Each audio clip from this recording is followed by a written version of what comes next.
자, 이번 시간에는 직무윤리 해보도록 하겠습니다. 그 중에서 이제 제일 앞부분 직무윤리와 윤리경영 한번 보시죠. 그 전에 이제 그 일반적인 이야기를 이제 조금 하는데 이 법과 윤리, 그래서 이제 우리가 이제 뭐 중고등 초등학교 때부터 이제 법과 윤리의 그 비교를 해가면서 우리가 많이 이제 알고 있는 이야기지 않습니까? 요거는 지금 무슨 이야기인가 하니까 조금 사실 모순되는 이야기를 좀 하고 있죠. 예를 들어가지고 요건 요 이야기입니다. 효라는 개념을 생각해 보면은, 요거는 이제 절대적이라는 거죠. 사람이 살아가는 이상 효라는 개념 자체가 없어질 수는 없지 않습니까? 그래서 그런 면에서 윤리는 절대적이다, 이제 이런 이야기인데, 또 요거는 효의 내용을 이야기하는 겁니다. 조선시대의 효의 그 개념, 그 다음에 100년 전, 30년 전, 현대, 굉장히 그 시대에 따라서 우리가 지금 달라지고 있는 거는 우리가 다 알고 있잖아요. 이제 그런 면에서 윤리는 상대적이다, 이제 이런 표현을 하고 있는 거죠. 그래서 일견 봐가지고는 이런 표현이 좀 모순적인 것처럼 보이지만 이렇게 우리가 이제 표현할 수 있다는 이야기입니다. 그 다음에 이제 법이라는 거, 그 다음에 윤리라는 거는 항상 그 충돌이 많이 되죠. 어떤 거는 현실에 있어야 될 법이 없어서 또 우리가 이제 문제가 되는 경우도 있고, 또 어떤 경우에는 법이 좀 이상한 법이 있어가지고 뭡니까? 굉장히 사람들로 하여금 저항감을 또 갖게 만들기도 하고, 또 지금 시대가 이렇게 급변하고 있는데 법이 제때 개정이 안 되고 제정이 안 돼서 또 그거를 또 못 따라가는 경우도 있고, 그래서 굉장히 충돌이 이제 많이 일어난다. 이제 그런 이야기는 우리가 현실에서 이거는 뭐 지금 우리 시대만 그런 게 아니고 모든 나라, 모든 시대에서 다 적용되는 그런 충돌이 이제 문제죠. 그 다음에 이제 법은 결국은 사회적인 것이죠. 법이 추구하고자 하는 것은 정의죠. 그 다음에 윤리는 뭡니까? 내면적인 거, 개인적인 거, 이런 거를 이제 추구하지 않습니까? 그럼 결국은 우리가 법이라는 건 뭡니까? 궁극적으로 윤리의 실현을 목적으로 하는 건데, 아시다시피 윤리는 강제성이 없죠. 그래서 이제 자발적인 것을 이제 우리가 움직여야 되는데, 그렇게 해서는 사회가 유지가 안 되니까 이것만이라도 강제력에 의해서 지키도록 하자. 그렇게 만든 게 우리가 이제 법이라는 거죠. 그래서 이제 이런 표현을 쓰고, 법은 최소한의 윤리다. 뭐 이런 표현도 우리가 이제 흔히 쓰기를 하죠. 이제 거기 이제 요 나오네요. 법은 최소한의 윤리다. 그래서 법의 특징은 강제, 윤리는 자율성, 뭐 이런 거고요. 근데 이제 여기에 무한소급의 문제가 생기죠. 왜냐하면은 법이라는 것은 강제력에 의해서 움직이기 때문에 이 법이 정당한 법이냐, 이게 항상 문제가 되지 않습니까? 그러면 예를 들어 가지고 이제 국회가 법을 만드는데 이 법이 제대로 만드는 건지, 우리나라 이제 이거 헌법재판소가 이제 심사하지 않습니까? 그러면 헌법재판소가 또 심사한 것은 이게 또 정당하다고 우리가 또 누가 장담할 수가 있느냐? 여기도 문제가 있을 수 있지 않느냐? 또 이런 의문을 가질 수가 있죠. 그럼 또 누군가가 또 여기에 대해서 정당한지 또 심사를 할 수가 있고, 또 여기는 또 제대로 했느냐, 이런 식으로 계속 이제 파고 들어가다 보면은 무한대로 이게 소급하는 이제 문제가 생긴다는 거죠. 그 정당성에 있어서. 그래서 이제 법은 이런 문제가 있으니까 준법 정신이 내면화된 게 훨씬 중요하다는 겁니다. 그래서 우리 개개인들이 법과 관계없이 잘 지키면은 우리가 이제 사회가 제대로 잘 어떻게 되지 않겠느냐, 뭐 이런 이야기죠. 그런 이야기를 지금 여기서 이제 하고 있고, 뭐 이런 거는 우리가 우리 꼭 여기 직무윤리라기보다는 우리 일반적인 이야기죠. 법과 윤리에 대한 일반적인 이야기입니다. 그 다음에 이제 요거는 뭔고 하니까 조금 이제 구별해 보자는 이야기인데, 우리가 이제 기업 윤리라는 거는 기업체 자체의 윤리를 이야기하는 거고, 요 직무 윤리라는 것은 그 기업체에 속한 그 개개인들이 맡은 직무가 있을 거 아닙니까? 그 맡은 업종이 다 다르니까 그 업종마다 이제 요구하는 윤리가 조금씩 다를 겁니다. 그 이야기를 지금 하고 있는 거예요. 그래서 모든 구성원들에게 요구되는 그런 윤리다, 이제 이런 이야기죠. 그래서 요거는 보통 이렇게 추상적인 형태로 나타나죠. 그래서 요거는 굉장히 거시적인 개념입니다. 이제 크게 우리가 숲과 나무를 비교하자면은 숲에 해당하는 이야기죠. 그래서 굉장히 추상적이다, 포괄적이다 이런 이야기를 하는 거죠. 이런 거를 우리가 기업윤리다 이렇게 이야기를 하고요. 그다음 이제 직무윤리라는 것은 그게 아니고 그 기업윤리 중에서도 이제 개개인들이 맡은 업무와 관련되는 그런 윤리를 이야기한다. 그래서 요거는 보통 이제 좀 구체적인 임직원 행동 강령의 형태로 나타난다. 이렇게 이야기를 하죠. 아까는 그냥 포괄적인 개념이었죠. 요거는 이제 조금 구체화되었다는 이야기입니다. 그래서 요거 추상적은 아니죠. 요거는 잘못되었습니다. 요거는 이제 미시적인 개념이다. 구체적인 개념이다. 이렇게 이야기하는 거죠. 요거는 수정하겠습니다. 추상적인 거는 아까 그 기업윤리죠. 기업윤리입니다. 자, 그 다음에 그러면 우리가 회사가 윤리 경영을 해야 된다고 하는데 그거는 우리가 이제 보통 무엇을 이야기하느냐?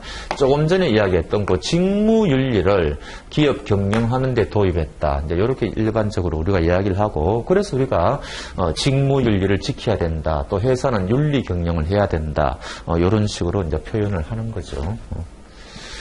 자, 그 다음에 그러면 도대체 왜 우리는 윤리 경영을 해야 되느냐 또 직무 윤리를 지켜야 되느냐 요 윤리 경쟁력의 시대라는 요 이야기는 모든 회사가 지켜야 되는 이유를 이야기하는 겁니다. 그러니까 뭐 우리 지금 금융투자뿐만 아니고 모든 회사가 지금 윤리 경영을 해야 된다는 거죠. 근데 여기 있는 것은 전부 여러분들이 좀 다 아시는 이야기들이죠. 요거는 뭐예요? 지금 뭐 특히 원자력 발전소 같은 거 생각해 보십시오. 굉장히 그 복잡한 시스템 뭐 이렇게 이제 뭐 움직이는 사회지 않습니까?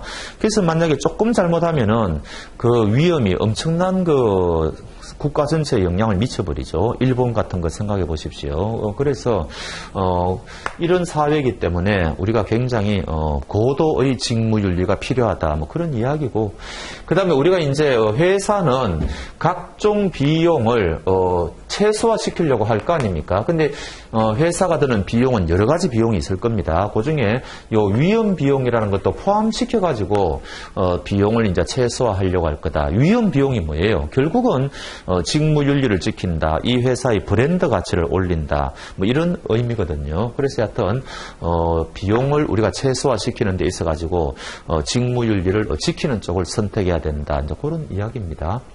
그 다음에 생산성 제고는 그 장기 생존이다. 뭐 이런 이야기를 하죠. 생산성을 높여야 된다.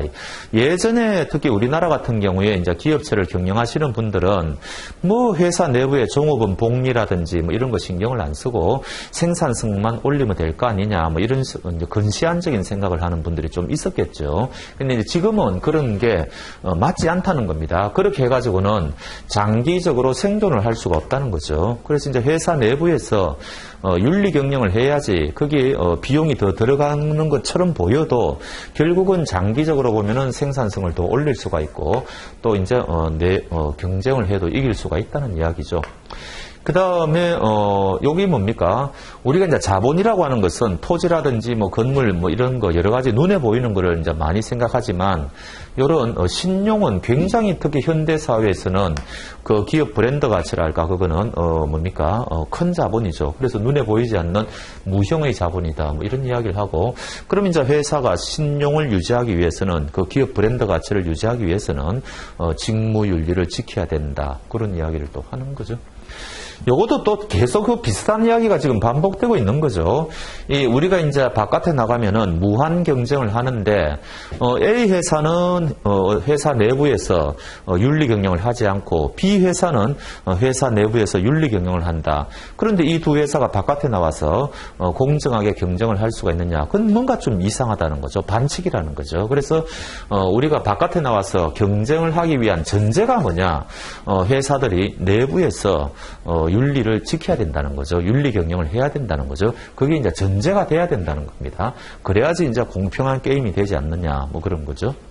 그 다음에 또 비슷한 이야기죠. 장기적으로 봐가지고 윤리 경영을 하는 게 결국 비용을 감소시킨다. 우리가 이런 거는 그 브랜드 가치에 있어가지고 우리가 이제 A 회사가 만약에 뭐 갑질을 하고 있다. 그게 인터넷에 한번 뜨면은 그 회사의 평판은 엄청나게 실추가 되지 않습니까? 그럼 그 회사의 그 브랜드 가치를 다시 올리기 위해서는 굉장히 많은 비용과 시간이 드는 거죠. 그래서 이제 그런 거를 이야기하고 있는 거죠. 그래서 윤리 경영을 하는 게 결과적으로 오히려 비용이 더 감소하는 역할을 한다. 이런 이야기고요. 또 이제 회사 브랜드 가치를 이제 올린다는 이야기죠. 그래서 이거는 이제 모든 회사의 공통적인 거, 그거를 지금 우리가 지금 이야기하고 있고 한 6가지 정도를 이야기하고 있습니다. 그 다음에 이제 조금 더 전문적인 거. 특히 지금 우리가 지금 이야기하고 있는 금융투자업에서는 특히 더 직무윤리를 지켜야 될 필요성이 굉장히 크다는 거죠. 그래서 특히 우리가 곧 공부할 이해상충이 발생할 가능성이 굉장히 크다. 그래서 회사하고 투자자 간에도 이해가 어긋나는 경우가 많고 투자자끼리도 이해가 어긋나는 경우가 많죠. 그러면 나중에 이제 분쟁의 발생이 굉장히 높아지니까 사전에 미리 회사는 윤리 경영을 해야 된다. 뭐 그런 거고요. 그다음 이게 이제 핵심이죠. 우리가 취급하는 상품 뭡니까? 금융투자 상품은 은행 예금하고 달리 원본을 까먹을 가능성이 있다. 그러면 나중에 투자자가 돈을 벌면 뭐 분쟁이 발생하겠습니까만은 돈을 잃으면 누구나 다 이제 기분이 상하겠죠. 그러면은 분쟁이 발생할 거고, 그러면 결국은 나중에 직무윤리를 지켰느니 안 지켰느니 뭐 이런 것들이 다 문제가 된단 말이죠. 그래서 사전에 미리 직무윤리를 지킬 필요가 있다. 그런 이야기를 하고 있는 거죠. 요거는 우리 금융 소비자뿐만 아니라 모든 소비자가 다 마찬가지죠. 요즘은 전부 뭐 인터넷 검색해가지고 자기가 구매하고자 하는 상품이나 서비스에 대해서 굉장한 정보를 가지고 이제 소비자들이 접근하지 않습니까? 근데 이 금융 소비자도 마찬가지인데 조금 더 특이하다는 거죠. 우리 금융 소비자는 지금 상품을 보면은, 이 파생 상품이라든지 등등을 보면은, 전문가들도 잘 모를 수 있는 그런 복잡하고 고도의 어려운 상품들이 제법 많다는 겁니다. 그래서 아무리 소비자가 막 면밀히 검토를 하고 한다도 한계가 있다는 거죠. 그래서 특히 이 금융 소비자들은 정말 더 필요성이 더욱 정대된다. 이제 그런 이야기를 지금 하고 있는 이야기죠. 그 다음 요거는 뭡니까? 이 부당한 요구를 하는 경우가 많다는 거죠. 이럴 경우에 또 뭐 그거를 또 배척을 하면은 또 이제 그 고객들이 떨어져 나갈 거 아닙니까? 이때 조금 완고하게 회사 내규라든지 이런 거를 근거로 해가지고 거절해주는 그런 뭐 안전판이 있어야 되겠죠. 그게 바로 이제 직무윤리라는 겁니다. 그러면은 결과적으로 나중에 이제 문제가 발생했을 때 이 금융투자업에 종사하시는 분들을 스스로 지켜주는 그런 역할을 할 것이다. 그런 이야기죠. 요게 이제 4가지죠. 그러면은 아까 우리가 모든 경우에 모든 그 뭡니까? 그 회사가 지켜야 되는 게 6가지가 있었고 지금 여기서 4가지가 있죠. 그럼 결과적으로 이 금융투자업에서 직무윤리를 지켜야 되는 이유는 도합 10가지가 되는 겁니다. 그 중에 요게 조금 더 이제 전문적인 거고 특히 요거 2가지가 이제 제일 중요하겠죠. 자, 그 다음에 넘어가 보시면 윤리 경영의 국내외적 환경. 이제 직무윤리를 이제 쭉 보면은 특히 그 칼뱅을 많이 이야기를 합니다. 왜냐하면은 옛날 이 종교개혁 때 나온 인물이지 않습니까? 그 중세 때는 돈 빌려주고 이자 받는 것조차도 굉장히 나쁘게 여겼죠. 이제 부를 축적하는 것 자체를 좋게 안 봤으니까요. 그런데 이제 칼뱅은 이 소명론, 뭡니까? 직업은 하느님이 주신 신성한 것이다. 그래서 여기서 얻는 부는 축적하는 게 당연하다. 뭐 이런 식으로 이야기했기 때문에 굉장히 이제 자본주의 발전하고 이제 이게 맞아떨어진 거죠. 그래서 사람들이 굉장히 이제 이 이론을 열광하고 그래서 초기 자본주의가 발전되는 그 밑거름을 제공했다. 우리가 이제 이런 평가를 하는 거죠. 그리고 굉장히 생활 윤리로서는 이 사람은 또 금욕적인 생활을 강조를 했죠. 그래서 금욕, 소명, 그 다음에 뭐 초기 자본주의 발전, 뭐 이런 이야기가 나오면 요거는 주로 이제 칼뱅 이야기입니다. 여기서 이제 더 요 칼뱅의 이론을 받아들여가 더 개성시키고 발전시킨 게 뭐 특히 이제 베버 같은 사람들, 그런 사람들을 좀 이야기하죠. 그래서 서구의 문화적 특성은 지금 윤리에 의하여 형성되었다 해가지고 그 칼뱅의 금욕적 생활윤리라든지 그래서 서구의 합리적인 사상 이런 것들은 다 이제 거기서 유래가 되었다. 그런 평가를 하죠. 그 다음에 이제 국제적인 환경인데, 요거는 이 OECD가 이제 기업 윤리 강령이라는 것을 발표했는데, 포인트는요, 법적 구속력은 없습니다. 그러나 이제 우리가 법적 구속력이 있고 없고가 문제가 아니고 사실상 구속력이 있는 게 더 겁나는 거죠. 이거를 안 지키면은 굉장히 실질적인 불이익을 많이 주니까 안 지킬 수가 없는 거죠. 그래서 우리가 이제 사실상 구속력은 있다. 이제 이런 표현을 하고 그래서 각국의 기업들은 저 윤리 강령에 이제 맞춰 가지고 이제 거래를 해야 된다. 뭐 그런 거죠. 요거는 얼마 전에 이거 뉴스에 한번 났더라고요. 이제 이 국제 투명성 기구라는 곳에서 투명성 그러니까 벌써 부패 인식 뭐 이런 거하고 좀 연결이 되지 않습니까? 그래서 매년 각 국가별 부패 인식 지수를 발표합니다. 우리나라가 거기 제 기억이 정확한지 모르겠는데 한 28인가 했던 그 정도 순위로 저는 들었는데 하여튼 우리나라는 경제 규모에 비추어서는 굉장히 낮게 평가되고 있다는 거죠. 우리나라 경제 규모가 뭐 10위에서 14위 뭐 이런 이야기를 하지 않습니까? 그런데 거기에 비해서는 굉장히 아직까지도 낮게 평가되고 있다. 이제 이런 이야기를 이제 하는 겁니다. 그 다음에 이제 국내적으로는 이 청탁금지법, 이게 뭐예요? 여러분들도 잘 아시다시피 지금 김영란법이 시행되고 있죠. 그래서 대가성이 없더라도, 특히 공직자 같은 사람들은 대가성이 없더라도 일정 규모에 대해서는 처벌받는 그런 법이 지금 시행되고 있고, 그 다음에 옛날하고는 굉장히 그 인식이, 경영자분들의 인식이 많이 바뀌었다는 겁니다.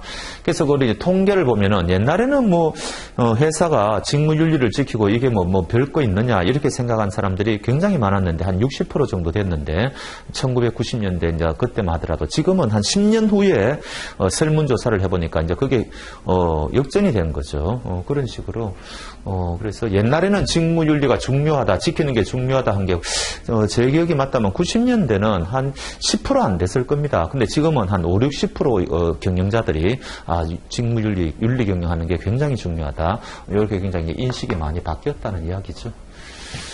자, 그 다음에, 요거는 이제 제목만 봐도 무슨 말인 거 아시겠죠? 이제 기업은 당연히 1차적으로 이윤을 추구하는 집단이지만, 만약에 이윤이 많이 발생하면은, 또 그거를 이제 우리가 이제 사회에 환원한다, 뭐 이런 표현을 하잖아요. 좋은 일을 많이 해라, 뭐 사회적 책임을 해라, 뭐 요런 게 이제 우리 분위기고, 또 이제 그, 미국 다우존스 거기서 이제 이거 통계를 내보니까, 사회적 책임을 많이 이행하는 기업일수록 장기적으로 생존 가능성이 높더라. 이제 그런 통계도 있습니다. 그러니까 뭐 어찌됐든 기업의 사회적 책임은 굉장히 강조되는 게 지금 시대의 분위기죠. 자, 여기까지가 이제 서론적인 이야기고요. 이제 신의성실의 원칙과 이해상충 방지 의무, 신의성실. 여기 이제 신임 의무라는 거는 뭔고 하니까, 요거는 우리가 이제 회사하고 그 고객 간에 우리가 보통 이제 맺는 거를 위임 계약이라고 보통 이야기하죠. 그럼 이 위임이라는 거는 뭡니까? 내가 상대방한테 믿고 일을 맡기니까 여기에서 회사는 신임 의무가 발생한다. 우리가 이제 법적으로는 이거를 선량한 관리자의 주의 의무 이런 표현을 많이 하죠. 선관주의 의무, 쉽게 말하면 최선을 다할 의무 또는 다르게 표현해가 충실 의무, 다 비슷비슷한 이야기들입니다. 그럼 여기에서 우리가 이제 고객 우선의 원칙, 신의성실의 원칙, 요거를 우리가 뭐라고 이야기하는 거니까 2대 핵심 원칙이라고 그러죠. 그래서 직무윤리에서의 2대 핵심 원칙은 고객 우선의 원칙과 신의성실의 원칙이다. 근데 요거는 너무 이제 뭐 신의성실이다, 고객 우선이다 그러면은 너무 좀 추상적이지 않습니까? 그래서 그거를 좀 구체화할 필요가 있다. 법으로 조금 구체화해가 만들어 놓아야 되겠다. 그게 지금 이제 이해상충 방지 의무하고 금융 소비자 보호 의무라는 거죠. 그래서 요거를 우리가 상세하게 이제 봐야 된다. 이런 이야기가 되겠습니다. 거기에 앞서서 먼저 신의성실의 원칙을 이제 좀 보자는 거죠. 가봅시다. 자, 신이 성실의 원칙은 굉장히 이제 구름 잡는 이야기죠. 신이다, 성실이다, 뭐 이러면 굉장히 우리가 뭔가 탁 잡히는 게 없지 않습니까? 근데 요거는 한마디로 말하면은 배려예요, 상대방. 그러면 우리가 어떤 상대방을 배려합니까?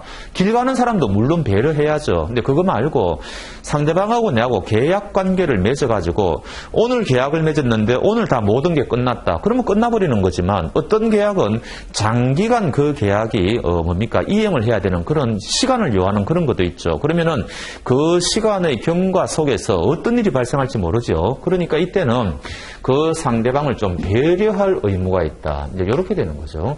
요거를 우리는 신의 성실의 원칙이다. 이렇게 생각하시면 됩니다. 그래서 이게 딱 뭔가 개념이 안 잡히면은 신의 성실의 원칙이 요거는 상대방을 배려해야 된다는 원칙이라더라. 이렇게 생각하시면 돼요. 그 다음에 요거는 법적 의무입니다. 법적 의무라는 말은 요 의무를 위반하면은 손해배상 의무가 생긴단 말이죠. 그래서 우리가 이제 신이다, 성실이다 이런 게 윤리적인 용어이면은 틀림없죠. 그렇지만은 윤리적인 의무를 떠나서 이거는 법적 의무이다. 이제 이렇게 이야기를 하는 거죠. 그 다음에 우리가 이제 그 회사는 소비자를 상품 개발할 때도 신경 써야 되고요. 그 다음에 상품 판매할 때도 신경 써야 되고, 그 다음에 상품 판매하고 나서도 신경을 써야 되죠. 그래서 회사는 이 모든 단계입니다. 모든 단계에 걸쳐가지고 소비자 신경을 써야 돼요. 그래서 혹시 신의 성실의 원칙은 상품 판매할 때만 적용되는 원칙이라든지 이렇게 이야기하면 그건 틀렸다는 이야기죠. 모든 단계에 걸쳐서 적용해야 된다. 요거는 판례예요. 요거는 굉장히 이제 어려운 판례인데 요게 지금 신의 성실의 원칙의 위반 여부가 지금 법정에서 문제가 됐다는 겁니다. 이때 우리 민사법정의 대원칙은 변론주의죠. 이게 뭡니까? 내가 유리한 것은 이 본인이 주장을 해야 돼요. 그리고 이제 상대방이 거기에 대해서 받아들이지 않으면은 그걸 또 입증을 해야 되죠. 그리고 요거는 당사자가 해야 되는 겁니다. 여기에 대해서 함부로 법원에서 개입하면 안 되죠. 왜냐하면 법원은 스포츠로 치면은 심판이지 않습니까? 그런데 함부로 원고나 피고에게 개입하면은 편들어주는 꼴이 되니까 중립적인 입장을 지켜야 됩니다. 그래서 이게 대원칙이죠. 그런데 이제 100% 이렇게 이제 유지할 수는 없으니까 예외적으로 판사가 법원에서 직권으로 조사할 수 있는 사항도 있어요. 그걸 우리가 이제 직권조사상 다른 여러 가지 표현을 하는데 어찌됐든 이제 직권이라는 말이 들어가는 거죠. 그래서 이때 어떤 게 그러면은 요 직권조사 사항이냐, 이거는 우리 일반인들은 몰라요. 이 판례를 보면은 요런 경우는 직권으로 할 수 있구나, 이제 이렇게 드러난단 말이죠. 그래서 요것도 마찬가지입니다. 법정에서 신의칙 위반 여부가 문제가 되었을 때 당사자가 이거를 주장해야 되는 사안인 건지 아니면 이 판사가 직권으로 이제 조사할 수 있는 건지 이 이야기인데 우리 판례는 직권이라 그랬습니다. 그러니까 이거는 굉장히 어려운 판례입니다. 그래서 외우셔야 돼요. 이런 거는 방법이 없어요. 그래서 법원은 당사자가 주장하지 않더라도 직권으로 판단할 수 있다. 이런 거고, 하여튼 신의 성실의 원칙은 지금은 이제 모든 법의 대원칙입니다. 이게 모든 법의. 그래서 하여튼 굉장히 다양하게 적용을 합니다.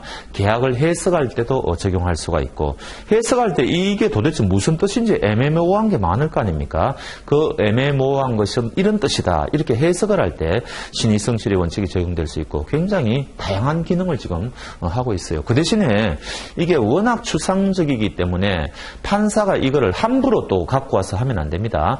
다른 개별법, 구체적인 법 조항이 있으면은 그거를 먼저 적용을 해야 돼요. 그런데 그런 법 조항이 없다든지 그런 법 조항으로 해결이 안 된다든지 할 때 마지막으로 등장하는 게 이제 이게 신의 성실의 원칙이죠. 자, 그 다음에는요, 이해상충 방지 의무. 자, 이해가 굉장히 이제 어긋나는 경우가 많이 생긴다 그랬지 않습니까? 그래서, 여튼 회사 입장에서는 고객의 이익을 최우선으로 해가지고 업무를 수행해야 되는데 요 뜻이 뭐냐? 요거는 이제 소극적으로는 어떤 특정 고객이 희생당해서는 안 된다는 거죠. 그 다음에 이제 적극적으로는 이 고객의 이익을 많이 창출할 수 있도록 최선을 다해야 된다. 이제 요런 이야기라는 겁니다. 근데 우리가 이제 요거는 뭔가니까 현실에서는 결과만 좋으면은 뭐 과정이 어떻든지 간에 사람들이 기분이 좋지 않습니까? 근데 우리가 이론적으로는 이제 그렇게 이야기하면 안 된다는 거죠. 과정도 법을 지켜야 되고 정당해야 되고 결과도 물론 이익이 많이 발생하는 이런 결과가 나와야 되겠죠. 그런 뜻이라는 거죠. 그래서 단순히 결과에 있어서 최대의 수익률을 얻어야 한다는 뜻은 아니다. 우리가 이제 학문적으로 이론적으로는 당연히 이렇게 이야기를 해야 되겠죠. 그런 이야기고요. 자, 그 다음에는 왜 그러면 도대체 이해상충이 발생하느냐?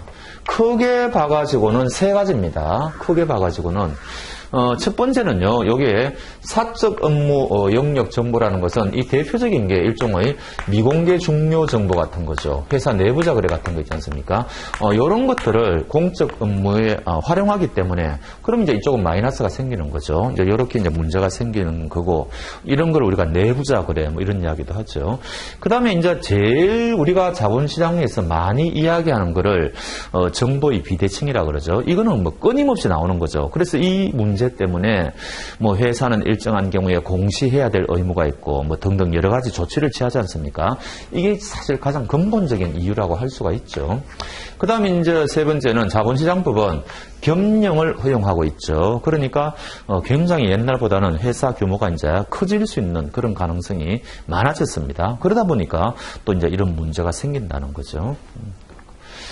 자, 그 다음에는요, 대표적인 게 여기 이제 과당매매인데, 많이 사고 팔면은 결국은 투자자는, 돈이 결과적으로 뭡니까? 수익이 많지가 않겠죠. 그러나 회사는 수수료를 많이 받아갈 수가 있으니까 결국 대표적인 이해상충 사례라는 겁니다. 그럼 이제 여기에 어떤 게 지금 과당매매냐, 이거 판단하는 기준이 이렇게 이제, 이 규정에 보면은 이제 이렇게 되어 있습니다. 수수료가 너무 많으면 과당매매일 가능성이 크다.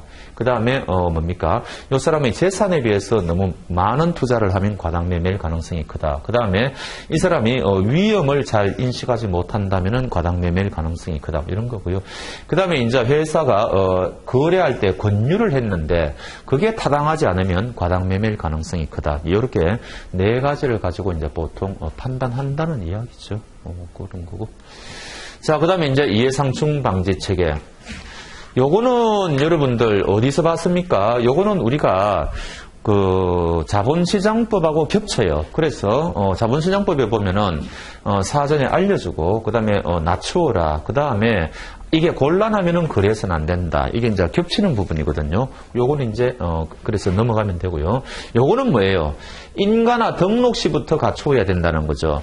왜냐하면은 우리가 자본시장법에서 인가받기 위해서는 일정한 요건이 필요한데 거기 가보면은 이해상충 방지 체계를 갖출 것 이렇게 돼 있잖아요. 그래서 그게 있어야만 회사가 이제 출범할 수 있다는 겁니다. 그래서 요 이해상충 방지 체계는 회사가 자율적으로 갖추는 게 아니죠. 갖추고 싶으면 갖추고 이런 문제가 아니고 갖추어야 되는 게 법적인 의무라는 겁니다. 그런 포인트고. 자, 그 다음에 정보교류 차단. 요것도 지금 그 자본시장법하고 겹치는 부분이죠. 제가 자본시장법에서도 조금 말씀드렸다시피, 지금 예전에는 이제 곧, 5월달부터 이제 이 하반기부터 이제 시행이 되죠. 옛날에는 금융투자업을 기준으로 형식적으로, 일괄적으로 적용했다. 그래서 요런 거, 정보 제공하지 마라. 임직원 겸직하지 마라. 그러나 대표이사, 감사는 업무 전반을 알아야 되니까 예외적으로 겸직할 수 있다. 그 다음에 사무공간 전산설비 공동으로 이용하지 마라. 이런 식으로 이제 했는데, 이제는, 이해상충이 발생할 수 있는 정보를 기준으로, 이제는 정보교류 차단. 그러니까 쉽게 말하면 이제 자율적으로 회사의 자율성을 많이 부여했다. 옛날에 이렇게 하니까 회사가 이제 업무가 효율적으로 이제 좀 안 되는 그런 불편함이 있었다는 거죠. 이제 그거를 조금 이제 뭡니까 풀어줬다는 이야기죠. 그 대신에 그래서 이제는 내부 통제 기준을 만들어 가지고 여기 따라서 이제는 차단을 하면 되는데 그 대신에 이거를 또 회사가 자의적으로 또 운영하면 안 되니까 여기에 뭐를 포함돼야 되느냐 또 무엇을 지켜야 되느냐 이런 것은 아예 법으로 만들어 놓았다. 이런 말씀을 드린 바가 있죠. 그래서 이제 이런 겁니다. 내부 통제 기준에는 반드시 이러한 것들이 포함돼야 된다 해가지고 무슨 필요한 기준 및 절차. 예외적 교류는 제가 자본시장법 할 때 말씀드렸죠. 5가지 요건이 있으면은 뭐 어쩔 수 없으니까 넘겨야 된다. 뭐 이런 것들 만들어라는 이야기고요. 그 다음에 또 뭐 이런 거 다 일반적인 거죠. 그 다음 준수사항 그래가지고 또 비슷합니다. 정기적으로 점검해야 되고 뭐 이런 거, 또 교육 뭐 이런 거, 그죠? 또 이제 대통령령 이런 건데, 하여튼 이런 식으로 이제 바뀌었다 해가지고 이제 이런 거를 참고적으로 말씀드리는 거고요.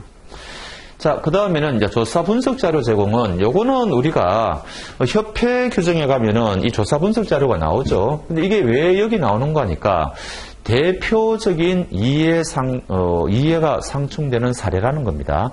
회사가 자기가 그 상품을 만들어 놓고 그 상품에 대해서 평가하는 것은 그거는 그야말로 이해가 어긋나는 경우지 않습니까?